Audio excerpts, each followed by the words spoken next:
Иманғали орталық мешіті ұсынады.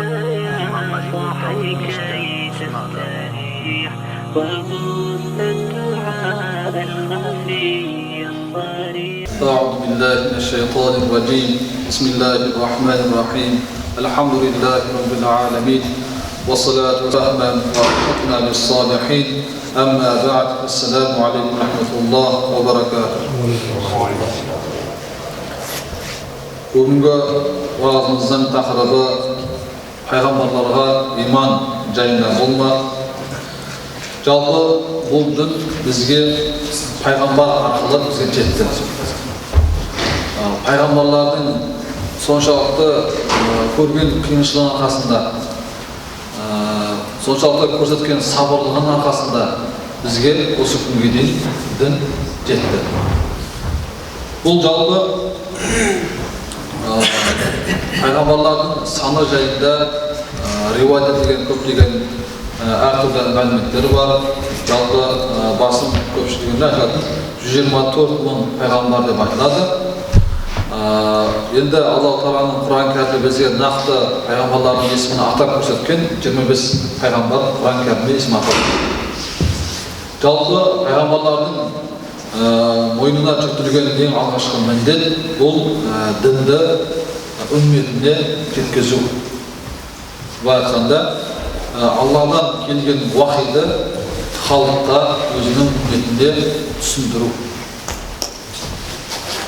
Енді Аллах Тағала Құран кәрімде Хадж сүресінде былай айтады: Аллах ястафи минал малаикати русула ва минан нас инналлаха самиун басир. Алла періштелерден және адамдардан елшілерін таңдайды дейді. Аллах Тағала өзінің қалаған құлын таңдап оны пайғамбар етеді. Құран кәрімде көптеген жерлерде осы жайында сендердің араларынан бір пайғамбар шығады деп айтады Алла Тағала. Яғни күнделікті адам баласын көзі көрген, өзінің танитын араларынан бір адамды пайғамбар жібереді. Не үшін? Өйткені адам баласы егер адам емес өтен бір періште бір пайғамбар болып келетін болса, адам баласы оған да бір жауап дайындап қоятын еді. Бұл адам емес періште ғой. Біз бұны істеген қалай істейміз? Біздің қолымызға келмейді бұл деп айтар еді. Сол үшін де Алла Тағала Құран кәрімде сендердің араларынан пайғамбар шығарады. Демек, ол да біз сияқты бір адам. Қандай адам? Пайғамбар. Алладан тікелей тілдесетін, Алладан тікелей тілдесіп, одан тікелей уахи қабыл ететін бір адам. Жай ғана қарап көрген адам емес айтқанда. Яғни, оның істегенін, оның жасағанын сендер де істей аласыңдар. Пайғамбардың орындаған іс-әрекетін адам баласы ретінде сендер де орындай аласыңдар. Біздің сылтау айтып ақталуымызға мүмкіндік жоқ деген айтқанда. Және де Құран кәрімде басқа аяттарда келеді, біз пайғамбар жібермеген елді мекенді азаптамаймыз. Демек, бүткіл әлемге пайғамбарлар келген. Бұл дін жеткен бәріне. Соңғы пайғамбарымыз Мұхаммад саллаллаху алейхи ва салламның елшілігімен де бұл дін бүткіл әлемге жетті. Соңғы пайғамбарымызбен. Енді Аллах Тағала Құран кәрімде Нахл сүресінде былай айтады: "Валақад арсална русулан мин қаблика минхум мин қасасна алейка ва минхум ман лам нақус алейк" деді. Расында сенен бұрын да елшілер жібердік деді.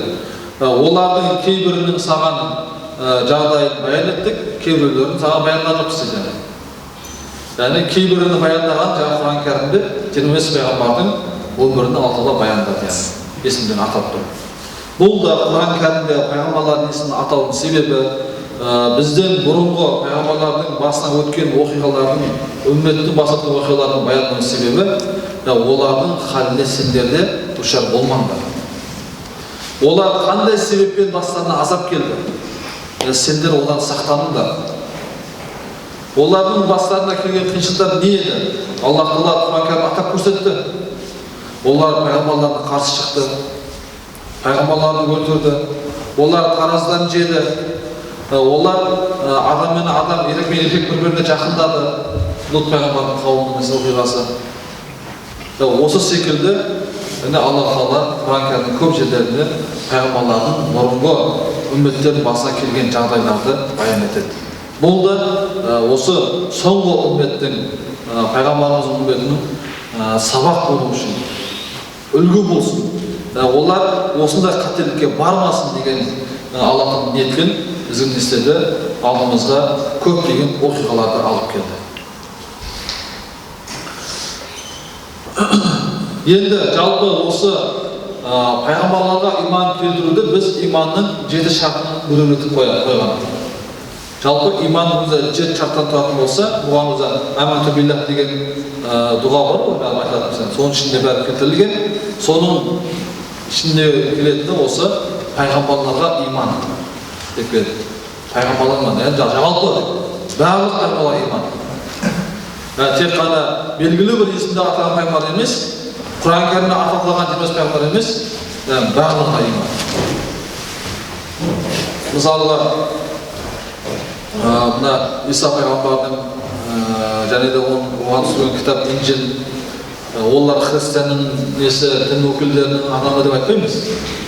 Инжилді христиандар кітап айтпаймыз. Жалпы түскен 4 кітап бар ғой, оларға біз иман келтіреміз. Күніміздегі нұсқасын емес, түп нұсқа, Алла Тағаланың түп нұсқасы түсірген кітабына, Инжилге біз иман келтіреміз.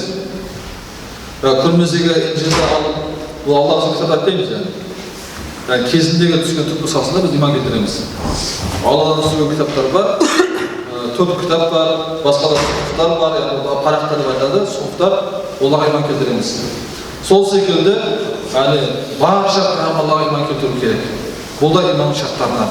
Белгілі бір пайғамбарды мен қабыл етем, ана пайғамбар мен мойындамаймын деп айту, бұл адам баласы байқанда діннің әмірлеріне толық иман келтіре салмайды.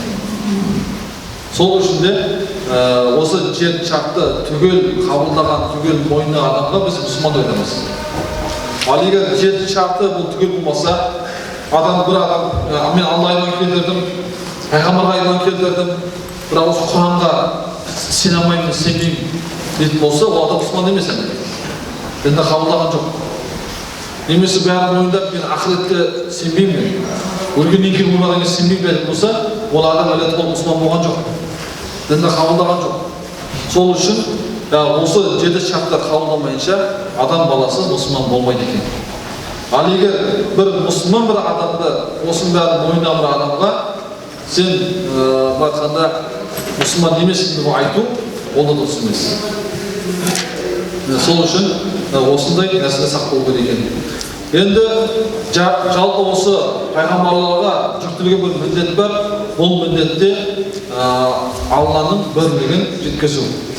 Ол да Құран кәрімде Алла айтып қойған, Астағфируллах, "Ва ма арсална мин қаблика мин расулин илля нухи илейхи аннаху ла илаха илля ва ана фаъбудун." Яғни сенен алдыңғы пайғамбарларға біз әмір еттік дейді. Нені Алладан басқа Құдай жоқ, және маған ғана табыныңдар. Бір Алла ғана құлшылық қылуларын әмір еттік дейді. Жалпы қанша жаңа айтқанда 124 мың пайғамбар келтіріп айттық, олардың барлығының бірақ міндеті болған бір Аллаға шақыру, бір Аллаға құлшылық қылу. Яғни былай айтқанда бұл дін адамның адамға құлшылық қылуынан бас июінен бас тартып бір Аллаға құлшылық қылуға шақырып бұл дін. Былай айтқанда кезіндегі мына парсы болсын, мына ежелгі мына грек, рим баршасының несінде түп құдайлардың несіне қарайтын болса, барлығында бір адамның бейнесі тұрған, бір адам тұрған. Ол құдайларына бір бейне беріп қойған, құдайларына сурет сап қойған. Яғни бір адам өзінің құдайын көз алдында көріп, кәдімгі оған көзімен көріп тұрып құлшылық етеді. Ал ислам дінінде Бұған орын жоқ. Яғни Алла Тағаланы бір кейіпке, бір бейнеге келтіре алмаймыз, сала алмаймыз. Алла Тағала барлық кемшіліктерден пәк. Біздің санамызда ойлаған бір бейнеден де пәк Алла Тағала. Сол үшін де біз не істейміз? Субханалла. Алла Тағала барлық кемшіліктерден пәк етеміз. Ал басқа дін өкілдерінің ең үлкен қателігі өздерінің құдайын бір адамға ұқсатуынан болды. Яғни айтқанымыздай, пайғамбарлардың жаңағы ең бірінші міндеті не екен? Бір Аллаға құлшылық қылуға шақыру. Бірінші міндеті. Енді осы пайғамбарлардың өздерінің ерекшеліктері бар. Олар сипаттары бар пайғамбарлардың. Бірінші сипаты исмат. Яғни күнәдан пәк. Күнә жасамайды. Тек қана пайғамбарлардың қателік, кейбір қателіктері айтылады. Ол қателіктерді Алла Тағала өзі тікелей дұрыстап отқан, торлап отқан. Мысалға айтатын болсақ, пайғамбарымыз саллаллаху алейхи ва саллям бір кісілерге бір сұрақ сұрайды. Пайғамбарымыз оған ертең келіңдер айтады. Ертең келіңдер. Неге? Өйткені пайғамбарымызға қандай сұрақ салатын болса, ол сұрақтың жауабын пайғамбарымыз міндетті түрде уахи арқылы жауап беріп отырады. Пайғамбарымыз ертең келіңдер деп айтады. Ертең уахи келмейді. Күтеді, уахи жоқ. Сөйтіп арадан біраз уақыт өткеннен кейін Аллах Тағала оған ескертеді.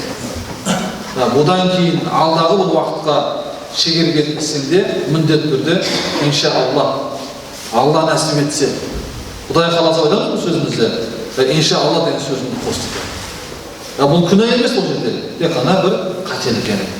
Пенделік бір қателік. Яғни пайғамбарымыз Алла Тағала бұны да ескертіп отыр. Демек, былай айтқанда пайғамбарлар күнәдан пәк. Олар күнә жасамайды. Екіншісі сенімділік. Пайғамбарымыз үмметтің ең сенімді пайғамбары, ең сенімді адам. Барлық пайғамбарлар осындай. Осы не бар? Күні пайғамбарымыз саллаллаху алейхи ва саллям өзінің сол уақытта пайғамбарлық келмей тұрған кезде үмметтің арасында Мұхаммад Амин деген сипаты бар еді. Пайғамбарлық келмей тұрып, барша сол кездегі арабтардың ішінде бар адамзаты оны мойындайтын. Басқа дін, еврей болсын, қайсысы болса да, барлық сол жердегі адамдарды оны мойындап, оған аманат қалдырып, бір аманатты тапсырып кететін еді. Қашан дін келді, мен пайғамбармын деп айтты, не істеді? Бәрі кетіп кетті. Керісінше кетті. Өйткені неге? Бұл дін адамдардың адамға бас июімен, адамның бір адамға еңкейіп сәжде қылуынан, оған құлшылық қылуынан нағылды, бас тартқызды. Сол кездегі адамдар оны түсінді де, не істеп дереу бас тартып пайғамбардан. Жоқ деп оған қарсы шықты. Оның сөзін тыңдатпас үшін адамдар нағылды оны пайғамбарды масқаралады. Оны адасын жынданғасын, сен жын қаққан деп оны жамандады. Неге? Басқалар мұсылман болмасын. Егер басқалар мұсылман болатын болса, онда біздің жұмысымыз бітті. Неге? Мына бетке алынады, бәрі мұсылман болады. Біздің дейміз рөліміз жүрмей қалады. Біздің істеп ісіміздің бәрі босқа кетеді. Содан қорқықты. Неге? Олар пұт жасайтын, пұт сататын адамдарды сонымен алдайтын адамдардың бәрі арбайды сонымен. Оның бәрін айлып қылатын білдеді. Сол үшін қарсы шықты олар. Одан кейінгі үшінші сипаты шыншылдық. Өмірінде еш уақытта жалған сөз сөйлемеген, өтірік айтпайтын, шыншыл болған. Төртінші сипаты аса зеректілік. Сондай ерекше қабілеттері болған. Мысалға бұған пайғамбарымыздың өміріне бір мысал айтатын болса, мына Байтуллах, Аллахтың үйі Қағба, мына тарихтан бері қанша рет құлап отырған. Неге? Жоғарыдан жаңбыр жауады, жаңбыр ішіндегі іргетасын ағызып жүретін болған. Сөйтіп оны қанша рет оны қайттан кірпішін қалап, сөйтіп қалаған. Соның тағы бір несі оқиғасы пайғамбарымыздың осы 30-дан асқан уақыттарында болады. сол қабырға құлап қалған кезде барлығы бірге оны жөндейді, оның іргетасын бәрін тұрғызады. Ең соңында әлгі Хаджарул Асвад деген жәннаттан келген тас бар ғой, соны қоюға келген кезде бәрі таласып қалады. Тіпті төбелесуге дейін барады. Арабтардың соғысының төбелесін білесіздер. Болмашы бір оқиғадан олар айлап жылдап соғысып болған. Болмашы бір оқиғадан. Мысалға, бір тайпаның бір баласын басқа бір тайпа ұрып жүретін болса, соның кегін бүткіл тайпалар алып болған әлгінен. Айлап соғысып болған кегін алу үшін. Сол секілді әлгі Хаджарул Асвадты біз қоямыз деп, әлгі тайпаның адамдар бәрі таласып қалады. Сол уақытта өздері арасын бір ақсақ айтады. Пәлен есіктен ертең кім кіретін болса, сол арамызда шешімді қабылдасын. Бұл жайда біраз риуаяттар, әртүрлі риуаяттар келеді. Басқа риуаяттар бар. Арамыздағы ең сенімді осы Мұхаммед қой. Осы әділ шешімді берсін деп, сонда екінші риуаяттар бар. Соған берді шешімді. Пайғамбарымыз ортаға басшы болғаннан кейін, шешімді қабылдаушы беруші болғаннан кейін, ортаға бір шапан жайдырады. Шапан жайып болғаннан кейін, әрбір тасты өзі алып ортаға қояды, шапанның үстіне. Сөйтіп, әрбір тайпаның басшысын шақырады. Ол кезде көптеген тайпалар болған, бәрінің бір басшы шақырып, әрқайсысы сол және шапанның бір шетінен көтеріп, алып барады. Пайғамбарымыз өзі тасты алып, жаңағы Байтулланың жанына қояды. Осы жерінде пайғамбарымыздың осындай көрегендік, осындай зеректілік байқалады. Осы секілді пайғамбарымыздың өмірінде көптеген осындай несі білінеді, ерекше қалыптады. Енді тағы бір сипаты бар, бұл да таблиғ, дінді жеткізу. Жалпы қанша пайғамбар келсе де, олардың бір міндеті бұл дінді түсіндіру, жеткізу. Құран кәрімде көптеген аяттарда келеді, пайғамбарға қандай уақи айтылды, міндетті түрде оның түгелдей, ешқандай бір нәрсе жасырып қалмай, бәрі жеткен. Құран кәрімде мына жерде аяттарда келеді, Я айюхан расулу, бәллиғ ма унзила илайка мин раббик деп келеді. Уа елші, Раббың тарапынан өзіңе не түсірілсе, соның барлығын жеткіз деген осындай әмірлерде келген. Бұлай айтқанда, пайғамбарымыз Аллах Тағала Құран кәрімде айтқандай, сенің міндетің тек қана жеткізу. Оған неде келеді? Бір күні пайғамбарымыз саллаллаху алейхи ва саллям Мекке қауымының алғашқы беделді адамдарына дінді түсіндірген кезде бір соғыр кісі келеді. Абаса сүресінің сөз себебі содан бір көркісі келіп, қарт көркісі, оған Мұхаммед дінді түсіндір маған деп келген кезде пайғамбарымыз оған қарамайды, әлгі адамдарға қарайды, бетін бұрып. Ол адам не үшін қайтеді? Тағы да пайғамбар оған қарамайды, жаңағы дінді түсіндіреді. Неге? Өйткені пайғамбарымыздың оларға дінді түсіндіріп, олардың мұсылман болған қалады. Өйткені олар тайпалардың Мекке халқының ақсүйек адамдары дінді қабылдаса, басқа адамдар дінді қабылдау оңай болады деген оймен соған қаратты пайғамбарымыз көбірек. Бірақ Алла Тағала ескерткен. Сенің міндетің тек жеткізу. Яғни мұсылман болу, олардың дінге келуі Алла Тағаланың қалауымен. Былай айтқанда, хидайет Алладан. Күніміздегі көп адамдардың, жастардың көп қате түзелген себебі осы да, өзінің ата-анасын, бауырын, апасын, анасын дереу намаз оқуды қалайды. Оларға үш мәрте айтады да, намаз оқымаса болды, сіздер айттым, үш мәрте айттым деп кетіп қалдыңдар да. Үш мәрте емес, жалпылай, мен сіздерге көп мәрте айттым, болды. Сендер араласпай, неге сендер намаз оқымайсыңдар? Сендер дінді орындамайсыңдар деген секілді араларын ажырап жатады. Бұл үлкен қателік. Біздің міндетіміз ол кім болсын? Әкеміз болсын, анамыз болсын, бауырымыз болсын, тек қана оларға ескерту, дінді жеткізу. Хидаят Алладан. Сол үшін бұл дінге шақыруда табылу жасауда пайғамбарымыздың көркем мінезімен, қарапайымдылықпен, сүйіспеншілікпен, бауырмашылықпен өзімізге адамда баурай білейік. Оларды осы жағынан дінді танытайық. Яғни қатыгездікпен танытатын болсақ, Алла Тағала Құран кәрімде жеткендей, егер сен оларға қатыгез болсаң едің, жандарынан ешкім шықпайтын дейді. Сол секілді бізде қарапайым ретінде жылы қабақпен, сүйіспеншілікпен бұл дінге шақыратын болсақ, иншалла Алла Тағала оларға ислам дінін сүйдіріп, олар ертерек хидаятқа келер. وآخر دعوانا أن الحمد لله رب العالمين ربنا آتنا في الدنيا حسنة وفي الآخرة حسنة وقنا عذاب النار برحمتك يا أرحم الراحمين الله